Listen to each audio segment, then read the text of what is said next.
Jason de Chochor, Swiss, cohort 9, and I'm here to address change in the Swiss private banking industry. Now I'm trying to figure out, since this session, whether the industry is exploding or imploding, or maybe both, and you can help me with that later. Swiss private banking, as banking in general, is undergoing a lot of change and a lot of pain. Since 2008, everyone is loath to even admit that they're affiliated in any way with banking. There has been change, however. In 2008, or very soon thereafter, if you were at a cocktail party and you had to admit what you do, it would raise anger and indignation. Now, however, you admit what you do, and you are the subject of abject pity. So you can decide which is better.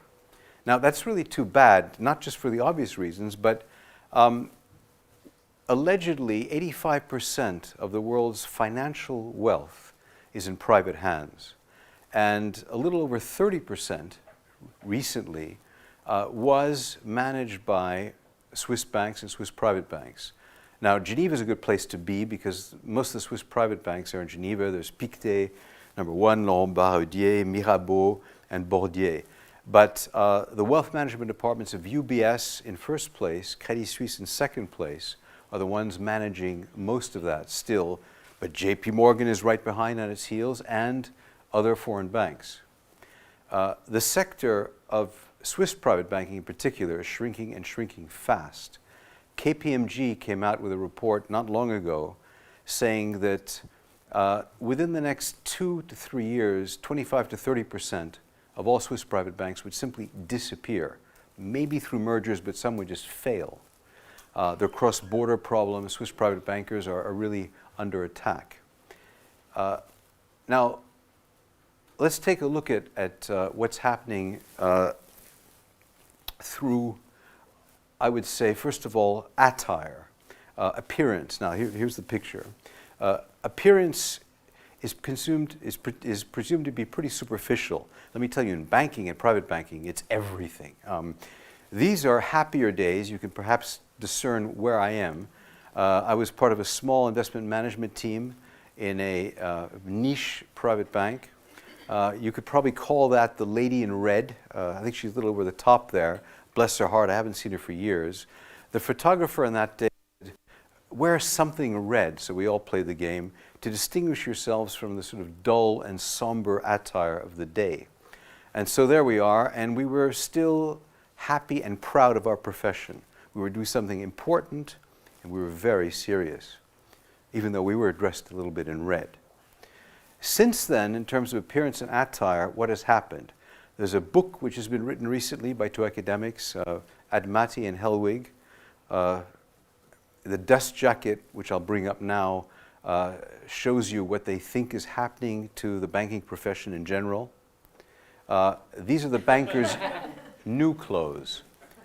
They've been stripped bare. Can you imagine on these guys on Casual Friday, where these guys decide, we're going to remove our ties.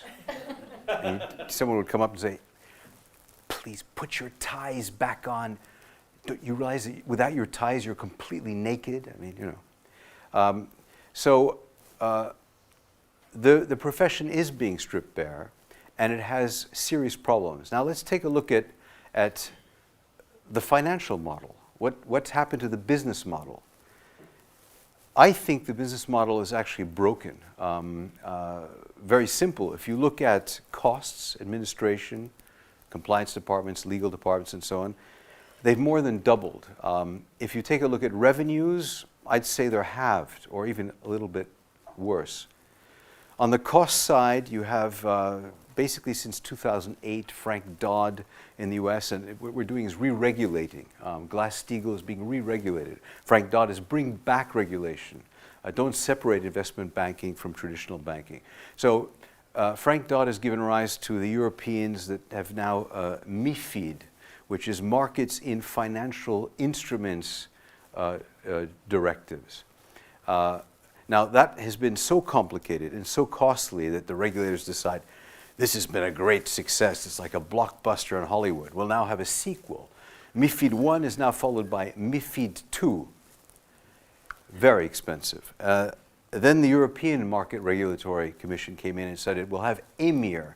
Now, EMIR sounds like it would be a Turkish aristocrat.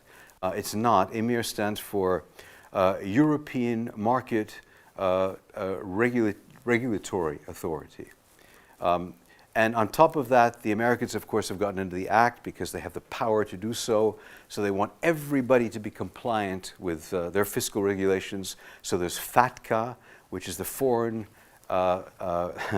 regulatory mechanism for foreign accounts for tax compliance acts. That has not yet been implemented. Nobody knows exactly what the cost will be to implement it. It's been like James Cameron with Avatar. Halfway through, he wasn't quite sure whether he'd be able to finish and how much it would cost. Nobody knows where we're going with that. FINMA, which is the Swiss Financial Markets Authority regulatory mechanism, has decided that whereas Switzerland used to have risk-based regulation, it now also has to include rule-based. So it's at least twice as expensive as it used to be. So that's on the cost side. And so the future in careers now is basically in legal and compliance. Investment managers, not looking for many anymore. Clients, I'll come to that, if there are some. Anybody here interested in opening up an account? It's rough. On the revenue side, clients demand, first of all, they don't, after 2008, they don't trust markets. They don't particularly like bankers. They're very suspicious. And unfortunately, they have reason to be. So they want more transparency. They want simpler products. They don't want structured products. They don't want middlemen. They don't want intermediaries.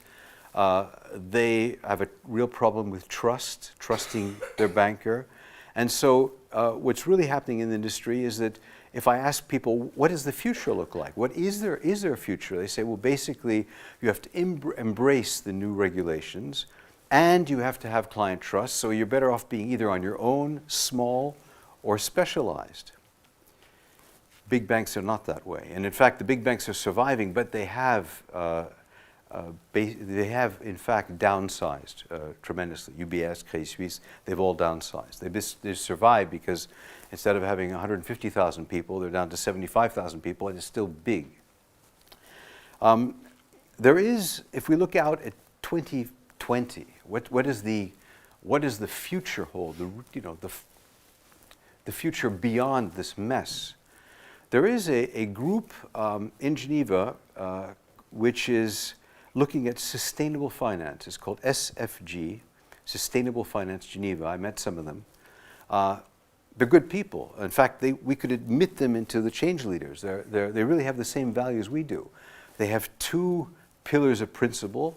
The first is to become client-centric and establish trust within a long-term perspective.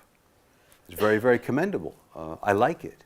The second pillar of principle is to foster and encourage competition, growth, within an appropriate legal framework. Also very commendable. And then on top of that, they then add various different principles of operation, social responsibility, corporate governance responsibility, green investing, and so on. Marvelous. The problem is that I see between what I'm living through, because I'm there, and what they want, a huge gap.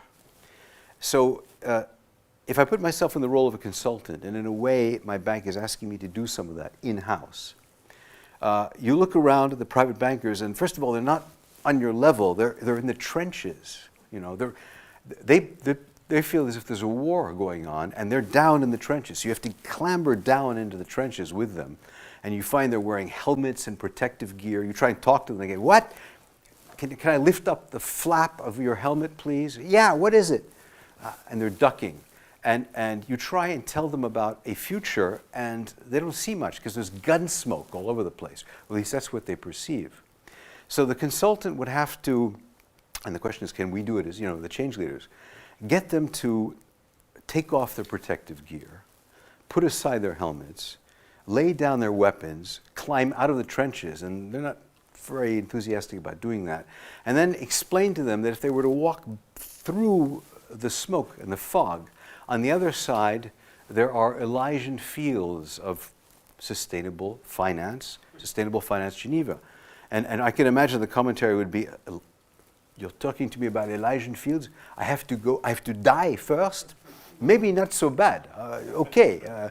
But then, and I can believe in reincarnation. I have maybe a future, but never again as a banker. Oh, no, I'm sorry. A Hollywood producer maybe, an actor, but no. A banker, s'il vous plaît, come on. Look, you know. And so the question then is, this is the challenge. How do we close the gap, and how do we walk with some comfort in the future, into the future? Thank you.